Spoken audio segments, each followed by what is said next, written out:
Many people in the neighborhood owned geese, and they let the geese out every morning, and so it became known as Goosetown. Located in northeast Iowa City, Goosetown was first inhabited in the 1850s by immigrants from what was then known as Bohemia. I enjoy the history of the neighborhood. I've become very engaged with it. So much that Mary Beth spent years doing research and eventually wrote a book about the Czech immigrants who created the neighborhood. Their self-reliance, their little farms, their use of the land, all those things. The title, Small But Ours, is a translation from a common Czech expression which reflects the modesty of the neighborhood and the people who first lived here. The history of the homes is something neighbors take great pride in. I love that we live in a historic neighborhood with historic homes. It was the very small town, modest circumstances of the neighborhood that appealed to me. Mary Beth's connection to the history was taken a step further in 2008. Isaac Augustus Weatherby came from Boston in 1854. Also a painter, Weatherby became the first official state photographer. He took the earliest pictures of Old Capitol and the downtown area, so he's important for that reason. And when a developer was planning to tear down his old home, Mary Beth intervened.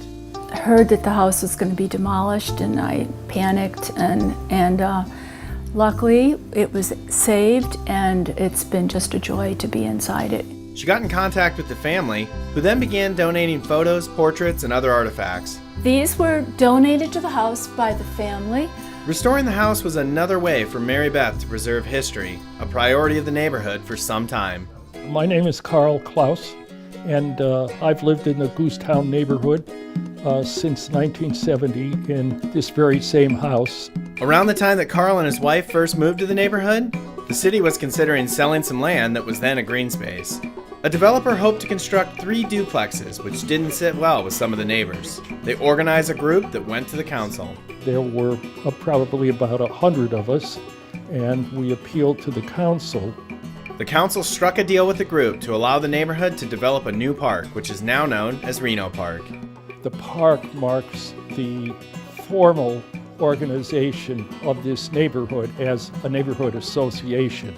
Flash forward to the 1990s and you'll find another example of neighborhood camaraderie. The Montessori school operated out of a historic home next to the park and wanted to build an addition onto the property, which would have been facing over the whole length of the park. So the group organized again, this time using a shirt to market its message. The t-shirt was, in a way, our salvation because everyone in the neighborhood was wearing that t-shirt. The park holds a special meaning in the neighborhood, among other amenities. We're right next to the Black Angel in Oakland Cemetery. We're really close to Hickory Hill Park. It's got a lot of walking trails. I like the parks like Hickory Hill and Reno, and that all the streets are lined with all these old trees, and it's just gorgeous.